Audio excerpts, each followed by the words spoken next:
Salut les entrepreneurs, c'est Goulven Tristan du livre Comment je me suis constitué un patrimoine de plusieurs millions d'euros avec un salaire de 1750 euros.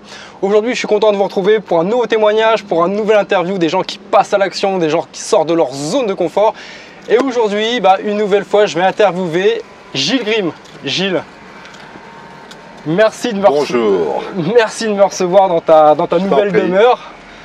Vous nous aviez quitté il y a un an de ça faisait un an que je n'avais pas fait d'interview sur Gilles, sur son histoire, son patrimoine, ses investissements. La dernière fois, c'était chez toi à Rueil-Malmaison. Et depuis un an, tu as évolué, tu as continué de grandir, tu as changé, tu as pris de nouvelles directions, de nouveaux chemins. Tu as continué de te former, ça t'a amené plein de belles nouvelles rencontres, des déménagements, des ventes. Et tout ça, en fait, ça va être l'objet de ce nouvel interview avec Gilles. Mais si ce n'est pas encore fait, je vous invite à télécharger mon dernier livre, Trouver et acquérir la bonne affaire avant tout le monde, qui se trouve dans le lien en haut ou en bas. Et nous, on va commencer. Alors Gilles, la dernière fois qu'on s'était vu, on était un peu dans la même position, on était chez toi, Rueil-Malmaison, haut de décor. Là, on a une piscine. L'année dernière, on avait un lac avec des cygnes. Là, on est toujours en région parisienne, donc raconte-nous un peu ton histoire, comment tu as évolué depuis maintenant un an.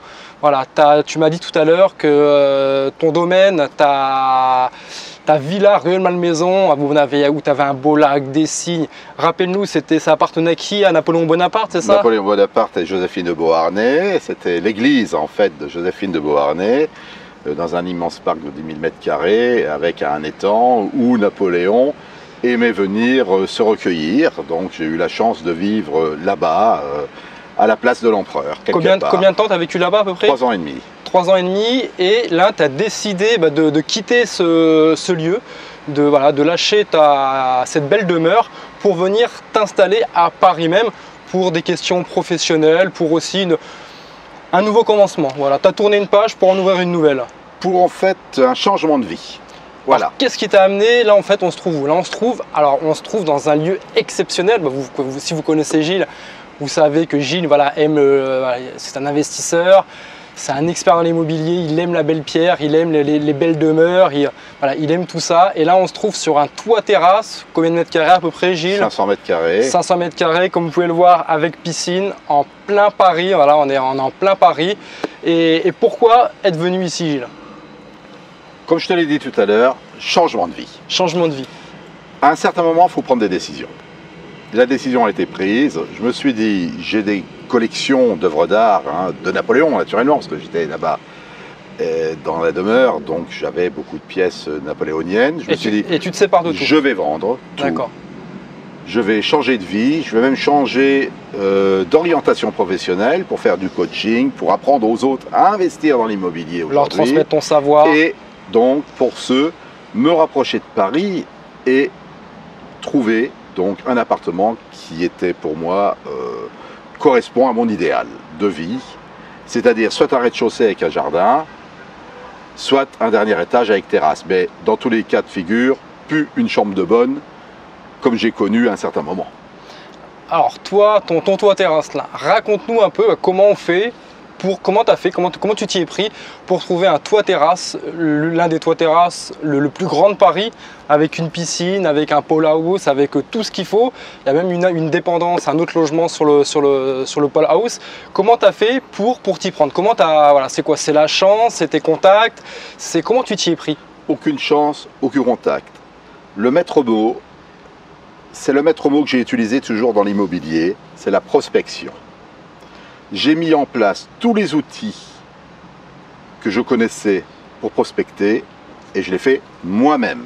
C'est-à-dire, tu as fait exactement ce que tu enseignes lors de tes formations. J'ai fait exactement ce que j'enseigne à tout le monde. À tout le monde pour trouver un F2, un F3. Toi, tu as dupliqué ça pour trouver. Je mets à disposition de ceux qui veulent l'entendre, naturellement, 30 manières différentes de prospecter et de trouver des biens. Et moi, j'ai mis les 30 manières d'un seul coup pour moi et j'y étais à fond. Même en passant par les fameux pigeons. Oui, pour connaître les appartements qui sont abandonnés. Voilà. Et il se trouve qu'ici, il y avait aussi des pigeons. Mais ce n'était pas vide. Parce que les pigeons, comme tu peux le voir, peuvent être heureux dans cet endroit-là également. Donc c'est pour ça qu'ils étaient là. Donc, qu'est-ce que j'ai fait? J'ai prospecté secteur par secteur. Ensuite, rue par rue, immeuble par immeuble. pour déterminer quel endroit aussi j'aimerais habiter, quel est l'endroit où je voudrais me poser. J'ai déterminé que l'ouest de Paris, vers l'Étoile, vers les Champs-Élysées, vers Neuilly, correspondait à ce que je cherchais, c'est-à-dire idéal, à ce que tu la voulais. Tranquillité, l'espace, le savoir-vivre des gens également, et ça me convenait complètement. Donc j'ai cherché dans cet horizon. J'ai surtout, j'ai fait au moins 300 km à pied, 300 km à pied, encore une fois. Tu as fait un Ironman de l'immobilier. Un Ironman de l'immobilier pendant 1 mois et demi, et où je me suis baladé la tête en l'air. Parce que comme je cherchais une terrasse, c'est en haut que ça se trouve. Donc en 1, tu as défini un secteur qui te convenait par rapport à toi, par rapport à ce que un secteur de 300 km de rue, parce que rue. C'est vite fait. Les rues, elles font 2-3 km de long, il y en a 10, 15, 20. Je reviens, je repasse, je fais les diagonales, je fais les perpendiculaires et j'avance. Tu as pris ton courage, tes 2 jambes et tu t'es baladé de rue en rue. Non, bien sûr. Il n'y a pas de courage à avoir. Il n'y a que de la motivation, c'est tout. Et je suis en forme, je peux marcher. En fait, ça fait du bien pour le cœur en plus. Marcher, c'est vraiment du sport et ça me plaît. T'as quel âge? Un petit rappel sur ton âge. J'ai 63 ans. 63 ans et tu t'es fait l'équivalent de 300 km de rue pour trouver le bien où tu voulais habiter. Très rapidement, absolument. À pied, pas en vélo ni en voiture. Ouais. Et donc j'ai vu à certains moments des terrasses avec des endroits arborés sans savoir ce qu'il y avait. Donc je me suis dit, ça, ok, comment je peux faire pour affiner? Eh bien, pour affiner, c'était facile. Je vis avec mon temps. Je vis avec le temps moderne aujourd'hui. Je vis avec Google. Avec la technologie qui s'offre à toi. Dans Google Earth. Et je suis allé sur Google Earth voir les rues que j'avais faites. Voir les toits de Paris, tous les endroits. Voir ce qu'il y avait sur les toits de Paris, tout ça. Et là, je suis tombé sur ce toit terrasse, sans savoir quel type d'appartement il y avait derrière. On le verra tout à l'heure. Et je me suis dit, ça c'est pas mal, mais ce qui ne m'empêche pas de prospecter ailleurs. Qu'est-ce qui se passe ailleurs? Donc j'ai tourné avec Google uniquement, rue par rue, immeuble par immeuble, et quartier par quartier. C'était le contraire là. Et j'ai pas trouvé mieux. Maintenant, la question posée était la suivante. Est-ce qu'il existe cet appartement que j'ai vu? Est-ce qu'il est disponible? Est-ce qu'il est libre ou pas? Et c'est là où c'est complètement incroyable. Et c'est là où certains vont appeler ça de la chance. Mais toi, tu vas bien trouver un autre mot que la chance. Tu as été opportuniste. Tu vas trouver le mot opportunité. C'est que j'ai tapé sur Internet. Opportunité, volonté. Terrasse, piscine, Paris, Neuilly, penthouse. Et là, je suis tombé sur la photo, dis donc, que j'avais vue sur Google Earth et que j'avais vue de visu, qui était à louer. Oui, à louer depuis 2 jours. Avec l'adresse de l'agence qui était mandatée par le propriétaire, dont je tairai le nom, qui le louait. J'y suis allé tout de suite. Alors, il faut savoir que le jour où j'ai téléphoné, c'est le jour où il y a eu l'implosion téléphonique, où donc tous les systèmes Orange, Bouygues, SFR étaient en panne pendant plus de 8 heures à 24 heures, il y a de cela donc quelques mois. Donc je ne pouvais plus téléphoner, il ne se passait plus rien. Qu'est-ce que j'ai fait? J'ai pris mon véhicule à pied, voilà. Et j'y suis allé. Je me suis arrêté, j'ai monté l'étage, il était 1h de l'après-midi. J'ai sonné et on m'a ouvert. Coup de chance, comme tous les téléphones étaient en panne, tout le monde était resté au bureau. T'y crois, toi? Je me suis présenté, je dis voilà, il est alloué, on m'a dit oui. On a déjà plusieurs dossiers en cours. J'ai dit bah voilà, ça m'intéresse. Et donc j'ai donné la motivation nécessaire et les éléments nécessaires pour que la propriétaire puisse donc voir mon sérieux et puisse le louer absolument sans risque, exactement comme moi quand je cherche un locataire et que je veux que ce locataire soit parfait. Donc je me suis mis dans la peau du locataire pour être absolument parfait envers ce propriétaire, pour qu'il me fasse entièrement confiance et puisse me louer son bel appartement et sur la super terrasse. Ce qui a été fait dans les 24 heures au niveau acceptation. Et donc j'ai emménagé, donc 6 jours plus tard, à 9 h le matin, je signais donc le contrat, le bail. Et à 6 h le soir, tout était emménagé, les tableaux étaient posés, la décoration, tout était fait. Et le lendemain, qui était le 14 juillet, j'organisais une fête avec feu d'artifice sur la Tour Eiffel, avec 50 personnes présentes. Voilà. Je vais vous faire un petit tour du propriétaire. Après, là, vous ne le voyez pas, mais nous, on a une vue imprenable sur la Tour Eiffel.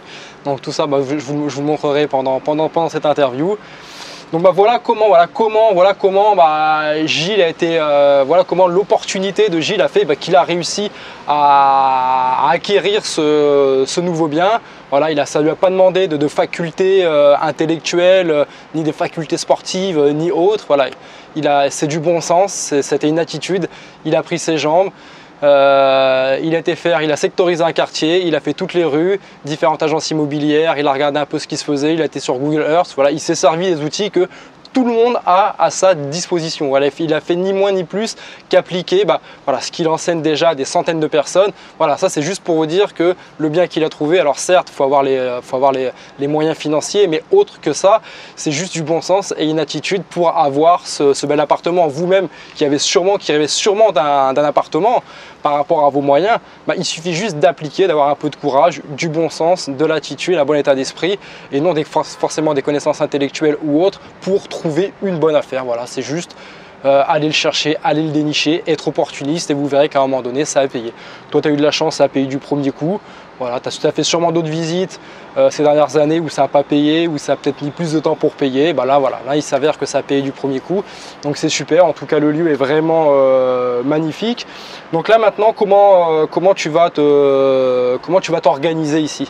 Maintenant que tu es en plein Paris, maintenant que tu es aux portes de Paris, professionnellement parlant, par rapport à tous les cours, toutes les formations que tu véhicules à travers l'immobilier, comment tu vas... Est-ce que tu as des idées maintenant que tu es ici pour ton futur, pour tes... Ah mais j'ai des centaines d'idées. Ouais. Je n'arrête pas d'avoir des idées. Et donc oui, je vais organiser donc un nouveau groupe qui va s'appeler le groupe Centurion, qui est fait pour les primo-accédants, pour les jeunes qui ne connaissent rien, pour les gens qui n'ont jamais investi de leur vie, pour leur montrer, la motivation qu'il faut avoir, parce qu'il y a une certaine motivation quand même à avoir pour investir, il faut y croire. Si on n'y croit pas, c'est même pas la peine. Et deux, pour leur donner tous les éléments nécessaires afin de pouvoir réussir, mais réussir également par eux-mêmes. Parce que moi, mon ambition, c'est que leur ambition soit positive. Mon ambition, c'est que ça fonctionne pour eux. Mon ambition, c'est de leur donner les éléments pour qu'ils fassent même mieux que moi un jour. Bien sûr. Et ce serait l'idéal, ce serait même bien.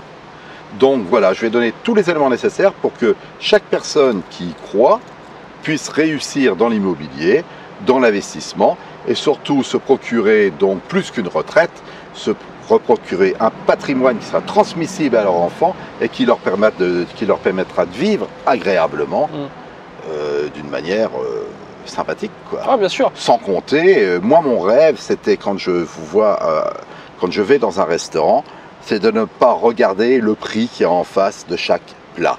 C'est te faire plaisir. Et je voudrais que ce soit pour tout le monde pareil. Ouais. Tu rentres dans un restaurant, tu as envie de manger une côte de bœuf, une bouillabaisse marseillaise en plein Paris, elle vaut peut-être 60 €, tu ne regardes pas le prix, et tu manges, et tu payes. C'est possible à tout le monde. C'est vraiment possible à tout le monde. Il suffit d'en avoir le mental et d'avoir surtout la technique. Se former. Pour ça, la formation nécessaire pour investir. Attention, ça ne va pas arriver du jour au lendemain, ça ne va pas arriver tac comme ça en 1 heure. Non. Mais moi, je promets à toute personne qui me suit de devenir millionnaire en 10 ans.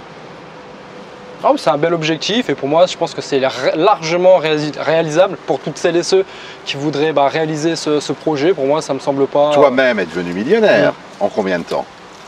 Moi, j'ai mis 8 ans pour emprunter plus d'1 million, pour me constituer un patrimoine immobilier de 2 millions d'euros. J'ai mis à peine 8 ans, sans connaître toutes les techniques, sans m'être formé comme il l'aurait fallu. Mais voilà, ça aurait pu aller beaucoup plus vite que ça. Mais voilà, j'ai réussi, bien sûr. 8 ans, 2 millions. Moi, je propose simplement 1 million en 10 ans. Mais sûr et certain. Attention, celui qui accroche, celui qui a la niaque, celui qui va avancer avec ce que je vais lui dire, en 6 ans, il aura son million. Ah oui, bien sûr. Il aura ses 2-3 millions en 10 ans. Mais s'il y va tranquille, tempo, comme ça, en 10 ans, il sera déjà millionnaire. Millionnaire, ça veut dire 4 000, 5 000 € par mois, à vie, assuré, mieux qu'une retraite. Et qui vous dit que vous allez avoir un jour une retraite confortable? Je n'en suis pas si sûr que Non, ça. personne. Mais comme je vous le répète, pour celles et ceux qui me suivent, voilà, c'est tout simplement, on en revient au phénomène de l'épigénétique. Vous l'avez déjà entendu des centaines de fois, on est la moyenne des gens qu'on côtoie, on est la moyenne des 5, des 10 personnes qu'on côtoie. Bah, l'entrepreneuriat, si vous voulez monter d'un palier dans votre vie, financièrement parlant, devenir financièrement libre, géographiquement parlant, financièrement parlant, faut juste s'entourer des bonnes personnes. C'est juste l'épigénétique. Vous conseillerez quoi à une personne qui demain viendrait vous voir pour vous dire « je voudrais apprendre à parler anglais couramment ». Ben, vous leur direz la meilleure méthode pour apprendre à parler l'anglais couramment, c'est d'aller s'installer, c'est d'aller partir 1 an, 2 ans en Angleterre pour apprendre à parler anglais couramment. Ben, l'immobilier, les finances, l'investissement, l'entrepreneuriat, c'est exactement la même chose. La personne aujourd'hui qui a 2 000 € par mois, qui voudrait passer un cap et passer à 10 000, 15 000, 20 000, 50 000 € par mois, ben, c'est le même principe. Il va falloir qu'elle s'entoure d'entrepreneurs, qu'elle fréquente énormément d'entrepreneurs. Et les entrepreneurs, on les fréquente où? Ben, à des conférences, à des masterminds, à des séminaires, à des networking. Il y en a partout sur Paris, même dans toute la France. Il y en a de plus en plus, des blogs immobiliers, des blogs sur l'entrepreneuriat, sur l'indépendance financière, géographique. Ça explose sur Internet, il y en a partout. Voilà, moi-même, voilà, si vous me suivez, vous connaissez mon parcours, vous savez ce que je propose justement en accompagnement justement pour vous accompagner dans vos projets, dans vos objectifs, pour atteindre votre liberté financière et géographique. Donc c'est la même chose que pour apprendre à parler anglais. C'est pas une question intellectuelle, c'est avant tout une question d'attitude, c'est vraiment un état d'esprit, s'entourer des bonnes personnes. Et après vous réussirez au projet. Mais ça tient qu'à vous d'aller démarcher les bonnes personnes pour justement vous donner une chance de réaliser vos projets. Ce que je propose, moi, ce n'est pas d'investir dans l'immobilier non plus globalement, c'est aussi un état d'esprit que je propose. Oui, bien sûr. Il y a autre chose derrière tout ça. Il y a également une manière de se tenir avec les gens, une manière d'écouter, une manière de comprendre. Et ce que je propose également, ce n'est pas de s'enrichir non plus spécialement, c'est d'avoir un confort de vie. Ouais. Mais un confort de vie pas à Paris. Je le propose dans la France entière. C'est-à-dire que celui qui habite en Charente-Maritime, dans une petite ville par exemple comme Saintes, Rochefort, pourra devenir millionnaire également, exactement de la même manière qu'un Parisien où l'immobilier n'est pas au même prix. Ah, bien sûr. Exactement la même possibilité de réussir. Ah, voilà, entourez-vous des bonnes personnes, entourez-vous des personnes qui ont déjà réussi l'objectif que vous voulez réussir, entourez-vous des personnes qui ont déjà réussi à devenir la personne que vous-même vous voulez devenir dans le futur. Et votre projet, vous le réaliserez mais sans aucune difficulté. Je ne me fais aucun souci par rapport à ça. Avec tous les piliers d'enrichissement qu'il y a aujourd'hui, tout ce qu'il existe, toutes les sources d'informations qu'il y a, Absolument. On vous en met, que ce soit moi ou que ce soit Gilles, on vous en met à votre disposition justement pour vous nourrir de notre expérience. Voilà, maintenant, vous pouvez que réussir. Écoute, c'est vachement simple, c'est très simple, on va dire. Tous les gens qui m'ont suivi dans mon raisonnement, qui ont suivi mes conseils, tous, sans exception. Et ça, vous pourrez voir sur mes pages, le nombre de témoignages, il y en a plus de 500, sont tous devenus millionnaires. Tous, sans exception. Ça parle par soi-même. Ah non, bien sûr, bien sûr. Mais ça ne vient pas spécialement de moi. Je leur ai donné les outils nécessaires pour pouvoir construire leur vie. Ils ont suivi les conseils, je les ai guidés, j'ai rectifié et aujourd'hui, ils sont dans la réussite. C'est tout. Et une petite parenthèse, je vous invite vraiment à regarder les 2 premiers témoignages que j'ai fait de Gilles, que vous trouverez sur ma chaîne YouTube. Parce que, petite parenthèse, Gilles, quand il a commencé, de mémoire, tu me coupes si je me trompe, tu avais 34 ans, je crois à peu près, tes premiers investissements. C'est ça, j'avais rien du tout avant l'âge de 34 ans. Tu venais de terminer, tu as fait une carrière chez les pompiers de Paris qui a duré 15 ans. Tu connaissais rien, sauf qu'à l'intérieur de toi, tu avais l'envie de réussir, l'envie de construire quelque chose. Après les pompiers de Paris, Gilles, il a été nommé chef directeur de l'Arche de la Défense, de la sécurité de l'Arche de Défense, 4 000, 4 500 € par mois.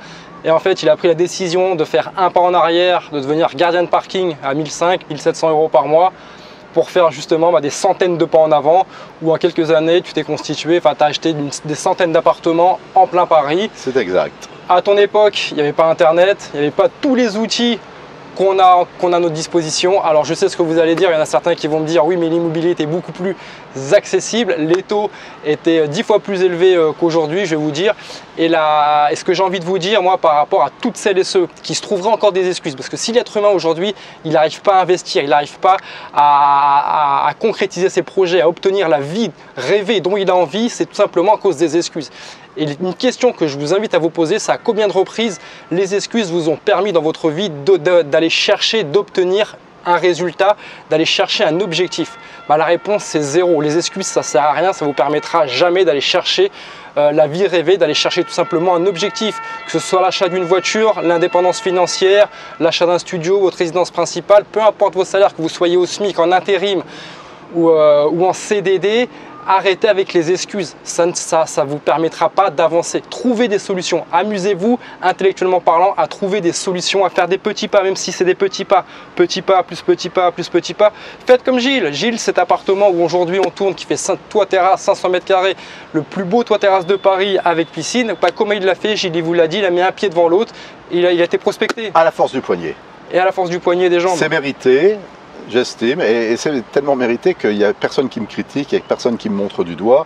Même les gens les plus modestes qui me connaissent sont contents pour moi parce qu'ils savent comment j'ai bossé 18 heures par jour, tout le temps, à me lever tous les jours à 5 heures du matin, à me coucher donc à minuit, 1 heure du matin, à continuer le lendemain, sans prendre de vacances quelquefois pendant 3 ans, 4 ans de suite. Donc il est évident que quelqu'un qui travaille 18 heures par jour pendant des années doit mieux réussir que quelqu'un qui essaye d'avoir son confort, donc un petit confort de travail où il travaille que 7 ou 8 heures par jour en prenant ses 2 mois de vacances ou son mois de vacances annuel. Donc il est évident qu'il y a une expérience qui vient en plus, qui a donc un parcours complètement différent au niveau relationnel à ce moment-là. Et un jour, ça doit payer. Ça a mis du temps pour moi, mais ça a payé. Ouais, bien sûr. Et j'en suis content. Tu as commencé tard aussi. J'ai commencé tard, c'est bien la preuve que quelqu'un qui commence à 25-28 ans peut être en retraite totalement à 42-45 ans. Oui, avant 40 ans, c'est largement accessible. Tranquille. Donc voilà pour ce témoignage. Voilà, j'avais envie de faire ce témoignage par rapport, ça faisait 1 an que je n'avais pas vu Gilles, enfin 1 an que je ne l'avais pas interviewé par rapport à son évolution. Voilà, aujourd'hui, il va se séparer de quelques-uns de ses biens. Il est venu s'installer à Paris même. Il se sépare aussi de sa collection napoléonienne, c'est ça, pour de nouveaux projets immobiliers, pour aider, pour instruire, pour véhiculer son état d'esprit, son mindset, voilà, transmettre son savoir pour qu'il y ait un maximum de personnes qui arrivent à dupliquer sa réussite tout simplement. Totalement, c'est comme ça que ça se passe. Et de toute façon, c'est mon ambition personnelle. J'estime que quand on connaît et qu'on devient, pas maître, mais que l'on devient donc un acteur et que l'on a la connaissance, pour moi, de l'investissement, si on a la possibilité de transmettre, il faut transmettre. Bien sûr. C'est important. C'est comme ça que j'ai appris. Moi, il n'y a pas de secret, on m'a déjà transmis aussi. Donc c'est à mon tour de transmettre et j'ai encore beaucoup de temps devant moi pour transmettre parce que j'ai l'énergie nécessaire et j'ai encore la niaque. Et tu as la positive attitude. J'ai la positive attitude, donc je suis dedans. J'y reste et c'est comme ça que je me sens bien dans ma peau également. Voilà. Et pour toutes celles et ceux qui se forment, n'oubliez pas une chose, la connaissance sans l'action n'est pas la connaissance. Ça, c'est très important. Il y en a trop aujourd'hui qui se forment, qui adhèrent à des formations, qui suivent les formations et derrière, qui ne passent pas à l'action. Vous allez apprendre plein de choses, mais sans passer à l'action, tout ce que vous aurez appris, ça aura servi strictement à rien du tout. Donc n'oubliez pas une chose, la connaissance sans l'action, ce n'est pas la connaissance. Alors surtout par rapport à tout ce qu'on peut vous enseigner, implémentez, passez à l'action. Et c'est vraiment ça qui fera la différence par rapport à une autre personne qui ne passe pas à l'action. Donc voilà, j'espère que si cette interview vous a plu, n'hésitez pas à mettre un gros pouce vers le haut, à vous abonner à ma chaîne YouTube. Je le mets moi en premier. Merci Gilles. Est-ce que tu as un dernier mot à dire avant oui, à nos auditeurs, avant qu'on quitte cette interview? Absolument. Pour ceux qui veulent entreprendre, je vais vous dire une phrase. Il faut prendre le meilleur et l'améliorer. Voilà, c'était le mot de la fin. On vous retrouve très rapidement, je vous retrouve très rapidement pour de nouveaux interviews et de nouveaux témoignages de personnes qui passent à l'action, qui sortent de leur zone de confort et qui veulent construire leur vie à leur image. À bientôt, bye bye. Bye bye et à bientôt.